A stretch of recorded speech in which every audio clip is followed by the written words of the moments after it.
Sedaj je čas, da si ogledamo zaključni predstavitveni video projekta, ki nam bo predstavil nekaj dogajanja v okviru projekta.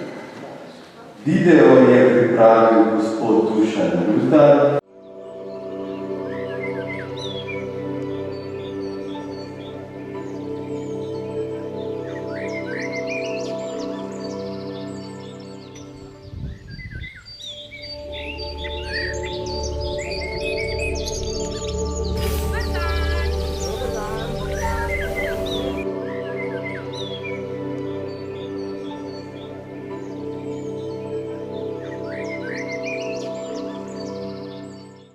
Učinek projekta SVLO, ki smo ga izvajali v obdobju od 2017 do 2022, je drugačen pogled. To je pogled, ki prepoznava avtonomijo drugega človeka.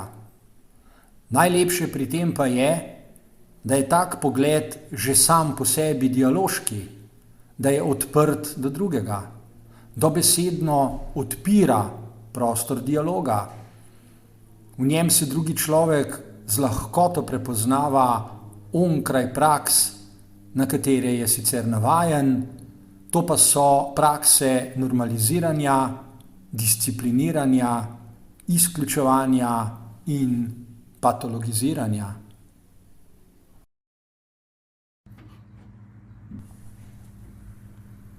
Namesto vsega tega izrekamo dobrodošlico in smo odprti. Razumemo drugačnost in jo sprejemamo. Verjamemo v različnost ljudi, verjamemo v njihovo enakost. Kljub vsem napredkom, ki smo jim priča v zadnjih desetletjih, ljudje s posebnimi potrebami še vedno ne morejo sodelovati v družbenem življenju po egalitarnih načelih. In pandemija koronavirusa je povzročila, da so se nekateri pogoji za tako sodelovanje poslabšali. Nekatere zaščite so oslabele, navadno v imenu proračunskih omejitev. Zaščite pa so potrebne zaradi družbenih nepravičnosti. Potrebne so zaradi neenakih izhodišč.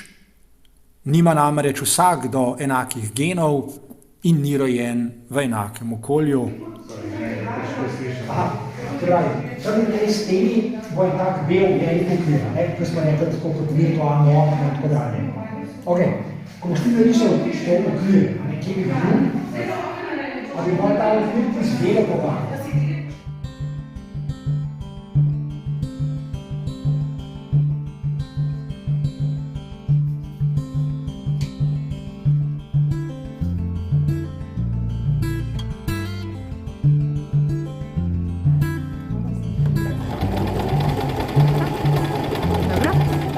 Gre samo 3 nazaj.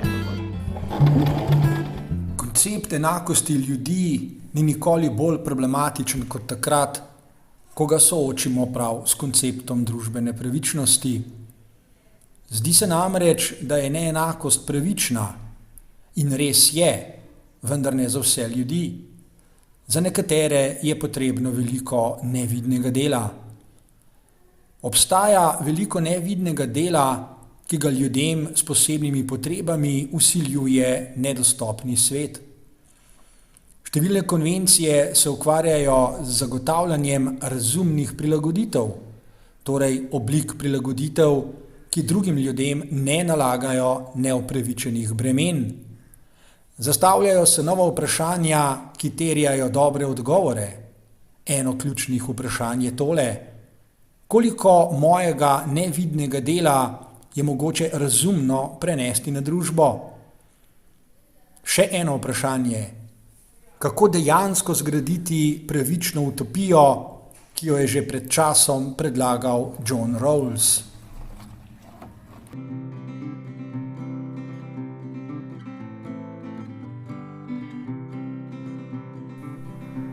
Projekt SVLO je za vključujočo enakost, družbeno opolnomočenje in družbeno pravičnost. Je za univerzalno in neodtujljivo pravico, ki jo ima vsak človek, To pa je pravica do dobrega življenja. Projekt SVLO je za blagostanje in dobrobit vsakega človeka, ne le nekaterih ljudi, in je za vizijo Evropske skupnosti.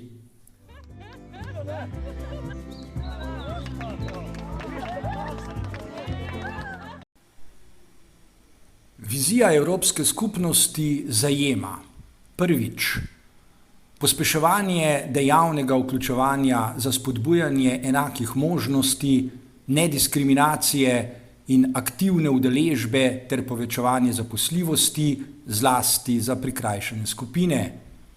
Drugič, posodabljanje institucij in služb trga dela za odzivnejši trg dela. Tretjič, spodbujanje socialnega gospodarstva in samozaposlovanja oseb s posebnimi potrebami. In četrtič, izboljšanje relevantnosti sistemov izobraževanja in usposabljanja za potrebe trga dela.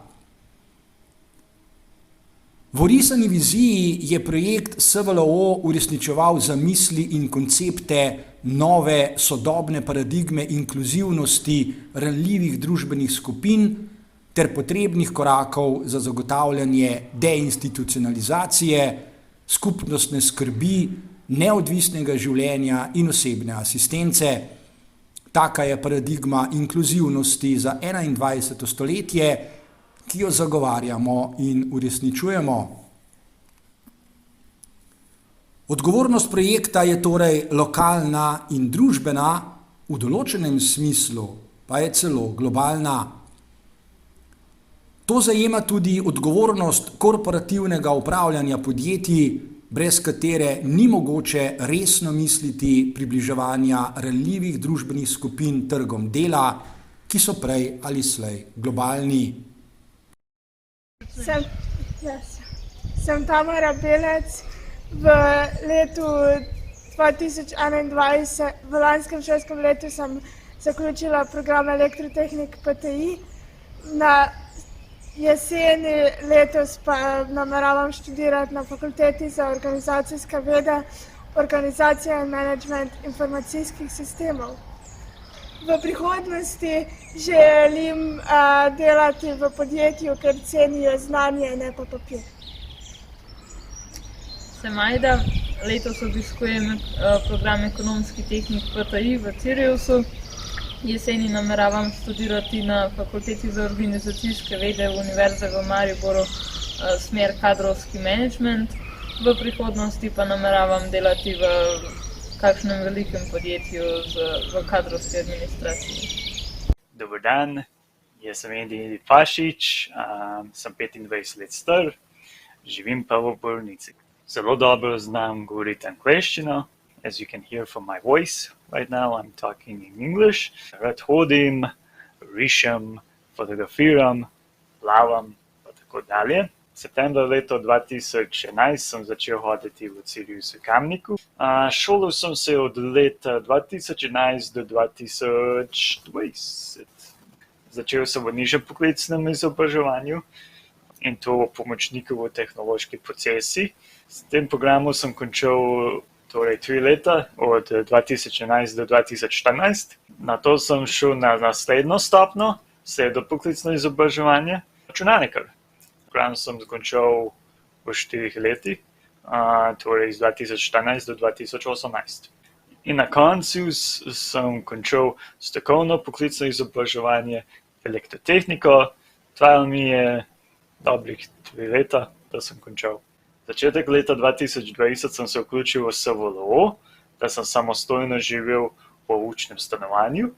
Dali so mi možnost, da sem narisal karikaturo na steni, torej 2-krat. Eno za učno sobo, drugo pa za spalnico. Trenutno sem brezposeln, prijavljen sem na Zavod za zaposlovanje in na rehabilitacijo za invalidsko zaposlovanje. Torej v zaposlitveni rehabilitaciji. V prihodnosti želim, da bi našel kakšno službo. V enem projektu pomagam ustvarjati karte. Ime karte so Ring 12. Če želite več informacij o tem, bom dal link. In To je trenutno to, kar jaz delam. Če želite več o meni in moje risbe, lahko si pogledate na moj Instagram stran, na moj DeviantArt in na svoj ArtStation, ki ga imam. Mogoče ste opazili tudi rad delam videomontaž. Drugače pa to je to. Lep pozdrav in nasvidenje.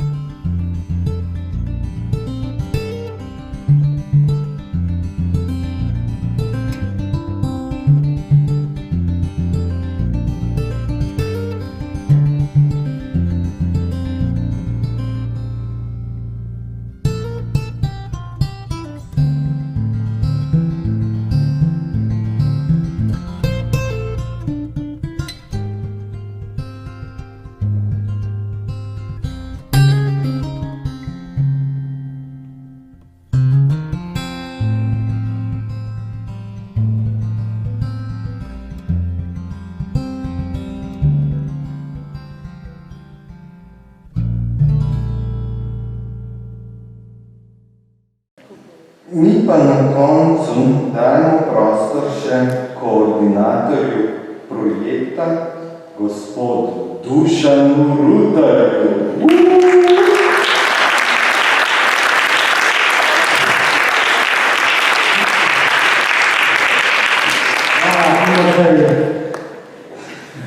Moj privilegij je, da lahko zaključim to zaključno konferenco. In dragi moji, rad bi vam povedal tole. Ko sem bil star 15 let, sem prvi slišal, da so mi rekli, da en človek ne more spreminjati sveta in da ne neham sanjati, da ga bom kdaj spremenil. Ko sem bil dvakrat starejši, so mi to rekli še enkrat. In ko sem postal še starejši, kot lahko presodite po barvi mojih glas,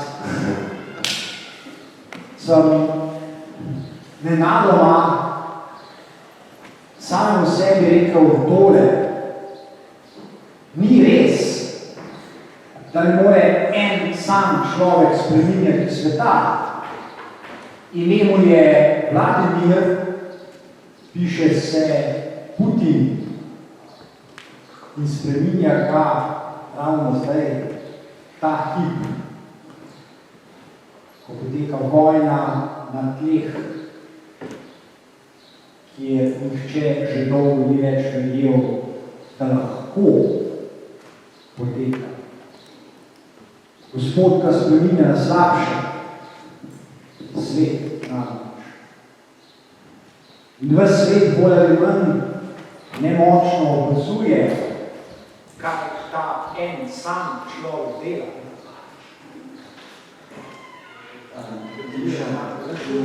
Ne, sam bi s tem se igrač, ne.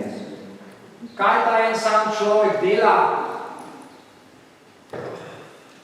In ko en sam človek počne to, kar počne,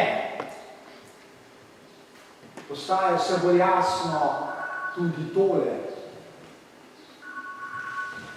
Človeštvo očitno uničuje sebe ne samo preko tega enega človeka, ampak tudi s podnebnimi spremembami.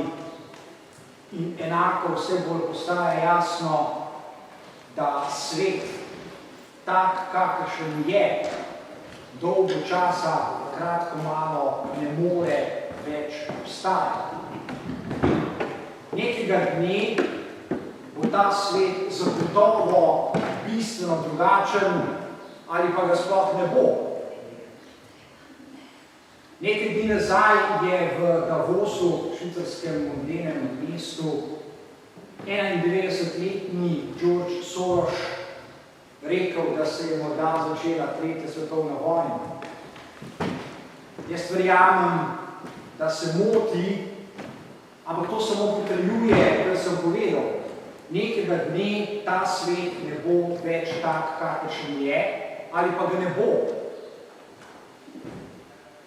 To, kar ste slišali in videli danes, ima zelo preprost skupni imenovalec. Mi vsi skupaj, mislim tudi na tiste, ki jih ni tukaj, zdaj v tej dvorani, kažemo svet, če bo obstajal, kakšen bo. V prihodnosti bo svet zagotovo tak, kot ga mi kažemo, kot smo ga pokazali danes, kot ste ga lahko videli in kot lahko o njem razmišljate. To je svet, v katerem inkluzija ni potrebna, ker je to svet, v katerem preprosto nihče ni izključen. Ker je to svet, v katerem nikomur ne pride na misel, da bi kogarkoli izključeval. To ni utopija, to je veliki humanistični dar. O njej so pisali številni ljudje skozi stoletja, da ne rečem tisočletja. In naš privilegij je, da lahko ta veliki humanistični dar živimo, smo ga živeli in ga bomo živeli še naprej. Ne glede na to, kaj bo kdo rekel, češ, prenehajte misliti, da lahko spreminjate svet, zato, ker ga lahko. Ga že, smo ga in ga še bomo. Spoštovani in spoštovane, najlepša hvala za vašo pozornost, ampak v luči tega, kar sem ravnokar rekel, zagotovo je še toliko časa v demokracijo, da kdorkoli bi želel kdorkoli dodati, prosim. Lahko ste tam gor, lahko pridete sem dol, lahko vzamete mikrofon, lahko govorite kako drugače, lahko pokažete, zaplešete, narišete, zapojete, kakorkoli želite, vsak na svoj drugačen način. Torej, vabljivo.